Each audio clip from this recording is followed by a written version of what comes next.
বিজেপির পাশ বালিশ না হয়ে চ্যালেঞ্জ, বিজেপিতে যান, যান বিজেপিতে যান, যান বিজেপি ডাইরেক্ট করুন, আমার কোনো আপত্তি নেই। যত যাবে তত আমি খুশি হব। আর সেই জায়গাটা পূরণ করবার জন্য আমার ছাত্র আছে, আমার যুব আছে, আমার পুরনোরা আছে, আমার নতুনরা আছে, তারা ভরে দেবে, কানায় কানায় পূর্ণ করে দেবে। পরিষ্কার জেনে রাখুন, সরকার চালাতে গেলে কতগুলো ডিসিপ্লিন মানতে হয়। কালকে দিল্লিতে আপনারা দেখেছেন ছাত্র যুবদের উপর কি অত্যাচার হয়েছে। পার্লামেন্ট থেকে আমি শুনেছি যে প্রধানমন্ত্রী গাড়ি ঘুরিয়ে পালিয়ে গেছে। এখানেও মনে রাখবেন, বাড়াবাড়ি বন্ধ না হলে আমাদের আন্দোলন রাস্তায় আমাদের রাস্তা দেখাবে। মনে রাখবেন, পুলিশ এলাকায় এলাকায় এসপির ভূমিকা, বিজেপি প্রেসিডেন্ট হয়ে গেছে, আইসি হয়ে গেছে ব্লক প্রেসিডেন্ট। কেন আপনারা তৃণমূল কংগ্রেসকে ভয় দেখাচ্ছেন? আমি আজকে বলে যাই, এরপর আমি জেলায় জেলায় বেরোবো, কত ক্ষমতা আছে আমি দেখতে চাই। আপনারা আমাকে আটকাবেন?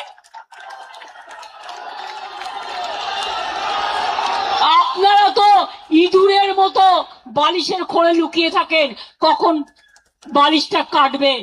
আর আমরা সুন্দরবনের বাঘের বাচ্চার মতো লড়াই করি। এটা আপনাদের সাথে আমাদের তফাৎ। পার্টি সিম্বলে জেতার পর বিজেপি যে কর্মীরা রক্ত দিয়ে জিতিয়েছেন, এমএলএরা জিতিয়েছেন, এমএলএদের জীবন দিয়ে জিতিয়েছেন, জীবনে তারা একটা এমএলএ হতে পারেনি, একটা কাউন্সিলর হতে পারেনি, একটা গ্রাম সভা হতে পারেনি, একটা পঞ্চায়েত সমিতি হতে পারেনি। তারাই মিছিল করে, তারাই মিটিং করে। আর আপনারা এত ভোগী, 2 মাস সহ্য করতে পারলেন না।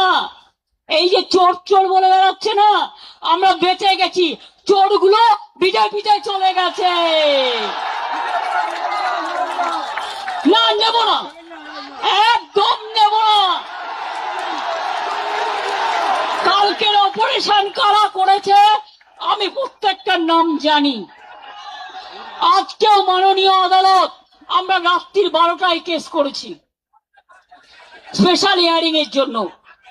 আজকে শুনলাম আমাকে লয়ার পাঠালো, মাননীয় বিচারপতি অর্ডার দিয়েছেন যতক্ষণ ডেকোরেটররা তাদের জিনিস খুলে নিয়ে না যাবেন, রাত 10টা পর্যন্ত, রাত 9টা থেকে 9টা পর্যন্ত সবকিছু পুলিশকে তাদের হেল্প করতে হবে। এবং আপনাদের আমি বলি, আমি কৃতজ্ঞতা জানাই। আমি যদি না বলি ভুল করব। সাউন্ডের কর্মীরা একটার পর একটা তার কেটেছে, ওরা দৌড়ে গেছে। ডেকোরেশনের কর্মীরা এত অত্যাচার করেছে, তারা তার কেটেছে, সব ভেঙে দিয়েছে। তা সত্ত্বেও মনে রাখবেন, আমাদের কর্মীরা সারা রাত জেগে লড়াই করেছেন। আমাদের লড়াই শুরু হয়েছে। আমার লড়াই, আমাদের লড়াই তখনই থাকবে যখন দেখব আপদগুলো বিদায় নিয়েছে। এটা মাথায় রাখবেন।